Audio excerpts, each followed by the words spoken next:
C'est le moment de l'année où on tire le bilan et où on fait le point, donc je te propose en fait dans cette vidéo de décerner les tops et les flops de l'année en photo sur YouTube, sur le matos et dans mon activité, puis j'en profiterai pour parler des projets, de l'évolution de la chaîne pour 2024, mais juste après ça. 3, 2, 1.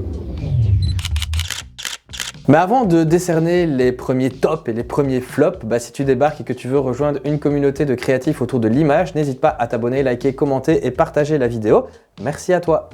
Et premier top et premier flop, ce sera pour la catégorie YouTube. Et pour moi, mon top, c'est pas forcément la vidéo qui a le plus fonctionné en termes de vues, mais c'est la vidéo en fait sur comment améliorer ses photos grâce au storytelling.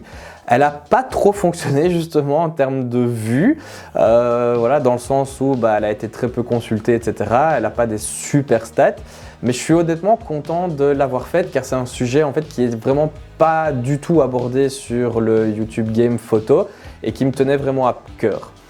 Après, mon autre top, ce serait d'avoir réussi à publier une vidéo par semaine depuis le mois de mars. Et ça, franchement, j'en suis vraiment super fier. C'est la première année de lancement sur YouTube et j'arrive à tenir ce rythme-là. C'est pas toujours facile, mais voilà, on continue. Mon flop, par contre, ce sont les commentaires homophobes en fait, que j'ai reçus quand j'ai parlé des mariages de couples du même sexe. Et ça, honnêtement, pour moi, ça passe pas du tout. J'ai signalé évidemment les commentaires et pour les auteurs, honnêtement, vous êtes évidemment pas les bienvenus sur cette chaîne. Ici, on est des créatifs de l'image, ouverts d'esprit et ça le restera toujours. Moi, j'accueille tout le monde comme il est.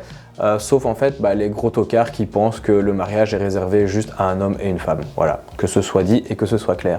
Concernant le matériel, mon top c'est l'Insta360 Go 2. Moi je l'ai acheté pour filmer des behind the scenes sur des mariages et en fait j'ai été vraiment très agréablement surpris de l'utilisation qu'on peut en faire. C'est aimanté, donc la petite capsule ici justement peut se décrocher en fait du boîtier. Et donc on peut la mettre partout. Bref, c'est vraiment génial de voir en fait des innovations dans le monde de la photo et de la vidéo qui ne sont pas plus de mégapixels, plus de photos en rafale, une montée en ISO jusqu'à 3 millions, machin chouette, voilà, mais d'avoir vraiment des innovations créatives comme ça, moi je trouve vraiment que ça fait du bien. Et le flop matériel de l'année, c'est aussi l'Insta360 Go 2 parce que les mecs viennent de sortir identiquement la même en noir, mais genre 6 mois après que celle-ci en blanc soit sortie. Vous pensez vraiment que s'ils avaient sorti les deux en même temps, j'aurais acheté une Insta360 Go 2 blanche alors que je veux que ce soit juste super discret? Sérieusement? Blanc? On passe à la catégorie suivante, top et flop. Suivant, on parle de mon activité de photographe de mariage. Le top, c'est vraiment d'avoir eu des mariages sans prise de tête, avec des mariés mais vraiment super sympas et ceux de 2024 s'annoncent vraiment top aussi. Et un mariage en particulier qui pour moi en fait cochait toutes les cases de ce qui ressemble au mariage parfait une nouvelle fois selon moi. Par contre, le flop de mon activité, en fait, moi, c'est le fait d'avoir beaucoup trop travaillé. Honnêtement, je me suis pas ménagé et je me suis totalement cramé.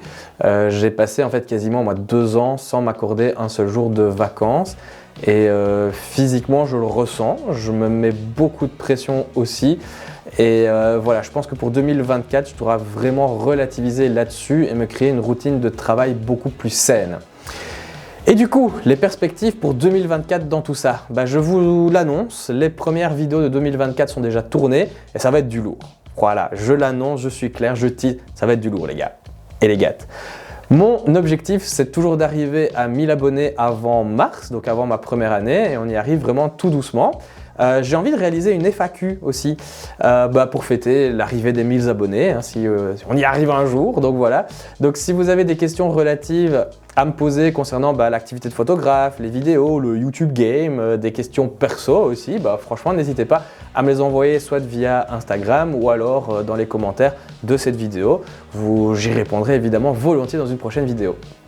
J'ai aussi envie de m'ouvrir à d'autres domaines de la photo que le mariage.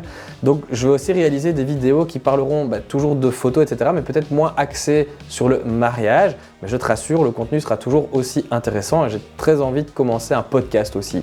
Donc ça, voilà, tu peux justement me dire dans les commentaires aussi si c'est quelque chose qui pourrait t'intéresser, que je parle de photographie, aussi de photographie de mariage, que j'invite justement d'autres photographes de mariage que moi pour discuter et avoir vraiment une véritable communauté qui pourrait se créer. Voilà. Donc c'est Une nouvelle fois, pas une décision que je vais prendre, c'est vraiment pour vous. Et j'ai commencé aussi à planifier et à écrire un projet encore secret, mais qui me tient à cœur et qui pourrait aider justement pas mal de gens.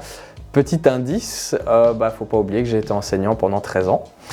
Et voilà, j'en dirai pas plus, mais ça arrivera sûrement en 2024. Voilà, il ne me reste plus qu'à vous remercier. Oui, vous tous là derrière vos petits écrans ou sur les toilettes en fait, parce que je suppose que beaucoup de gens doivent me regarder en fait sur les toilettes. Bref, merci de me soutenir, merci pour vos messages sur Instagram, merci pour la motivation.